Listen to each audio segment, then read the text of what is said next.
Nous recevons ce soir Fulgence Nguessan, ingénieur météo et chef du service prévision à la Sodexam. Bonsoir et merci d'avoir accepté notre invitation. Bonsoir, merci à vous. Alors nous sommes en pleine saison des pluies. Comment qualifier le début de cette saison? Oui, il faut dire que la saison des pluies a débuté depuis le mois d'avril et va aller jusqu'au mois de juillet 2025.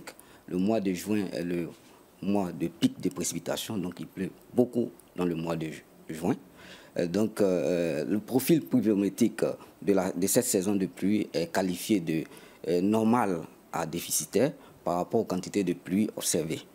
Mais avec l'impact du changement climatique, les pluies sont de plus en plus très fortes et nos systèmes d'évacuation des eaux de pluie sont mis à l'épreuve. D'accord, alors on va revenir à ce point-là. Est-ce que vous pouvez nous dire quelles sont les régions les plus touchées pour l'instant?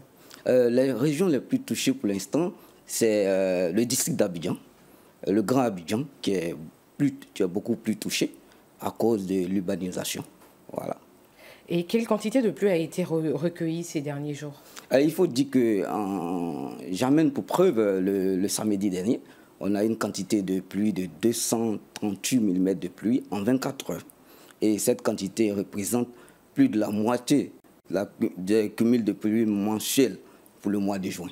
Donc ça veut dire que cette quantité-là est très énorme. Très bien. Alors, est-ce qu'il reste dans les normales saisonnières, cette quantité de pluie? Oui, elle reste la saison de juin. Oui, dans la période du mois de juin, pas plus tard que l'année passée, on a eu ces pics de... Et pratiquement à la même date. À la même date. Et on aura aussi, dans l'intervalle du 20 au 30, on aura encore un épisode de forte précipitation. Justement, j'allais vous poser cette question-là. Et donc, vous avez dit du 20 au 30. Du 20 au 30, exactement. Après ça, il y aura une accalmie ou exactement, parce que le mois de juin, comme je l'ai dit précédemment, est le mois de pic des précipitations. Donc, après le mois de juin, on part vers l'accalmie dans le mois de juillet. Mais il y aura un décalage on quitte la zone sud et on va tourner nos regards vers le nord du pays. Parce que à partir du mois de juin jusqu'au mois de septembre, c'est la zone nord qui prend le relais en termes de pluie. Très bien. Alors, est-ce qu'il y a vous avez parlé effectivement du changement climatique, oui. Mais est-ce qu'on a d'autres raisons? Non, en fait, la seule raison, c'est l'impact du changement climatique qui nous amène à avoir des précipitations de plus en plus fortes et puis de plus en plus rapprochées, parce qu'on a des précipitations qui sont rapprochées. Donc ça fait que nos systèmes d'évacuation des eaux n'arrivent pas à tenir.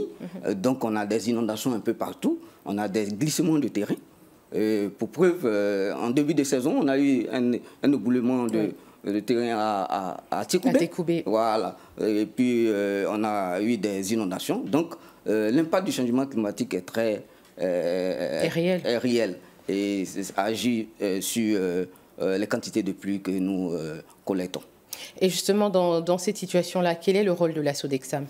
En fait, la Sodexam, c'est la structure de l'État en charge des questions météorologiques. C'est un outil d'aide à la décision.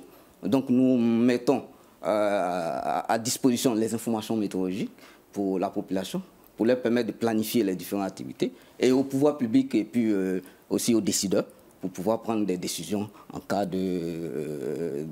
d'inondation ou de risque d'éboulement de terrain. Et justement, comment les populations peuvent accéder facilement à ces bulletins-là? Est-ce que vous envoyez des SMS? Est-ce qu'il faut aller sur une page bien précise? En fait, nous diffusons les différents bulletins sur nos différents canaux, de communication de la Sodexam. Donc, on est sur les réseaux sociaux, que de temps en temps, nous poussons l'information vers la population. Aussi, il y a un canal institutionnel qui est le Centre d'information et de communication du gouvernement, qui aussi se charge de diffuser l'information à la population. Très bien.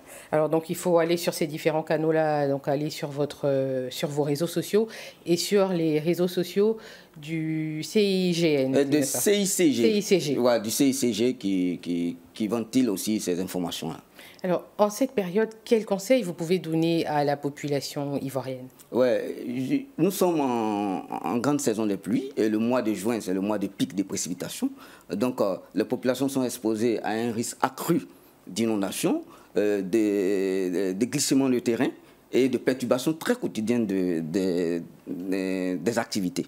Donc nous demandons aux populations de se tenir régulièrement informées des informations météorologiques et des prévisions que nous mettons sur nos différentes plateformes de communication, et aussi de suivre les consignes de sécurité que les autorités locales, l'Office national de la protection civile, donnent en cas d'alerte et de montée des eaux.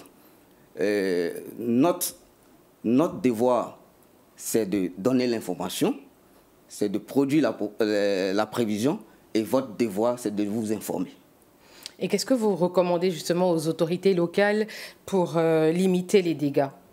Nous demandons à ce que les autorités locales puissent ventiler l'information que la SODECSA met à leur disposition pour permettre à la population d'être informée en temps réel. Merci beaucoup, Monsieur Fulgence Nguesson, d'être passé sur ce plateau. Merci d'avoir partagé toutes ces informations avec nous et avec la population également.